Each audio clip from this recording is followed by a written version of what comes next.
toxic parenthood rarely comes from bad intentions. It comes from unresolved psychological patterns that parents carry into adulthood.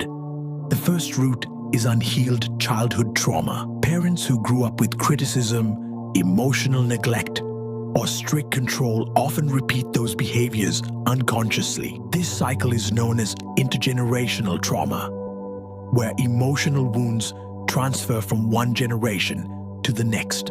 Another core factor is the emotional immaturity. Many toxic parents have adult bodies but underdeveloped emotional skills. They struggle with regulating anger, handling stress, or expressing affection. So they respond with shouting, blame, or withdrawal, not because the child is wrong, but because the parent lacks emotional tools. A major psychological mechanism behind toxic behavior is projection. Parents who carry hidden shame, insecurity, or regret project those feelings onto their children. A parent who feels inadequate may call the child weak. A parent who feels unloved may accuse the child of disrespect. Projection protects the parent's ego, but damages the child's self-image. Toxic parenthood also includes the need for control. This isn't real authority, it's fear. Fear of being questioned, fear of losing relevance, fear of the child becoming independent. Control becomes a way to maintain emotional dominance when the parent feels internally powerless.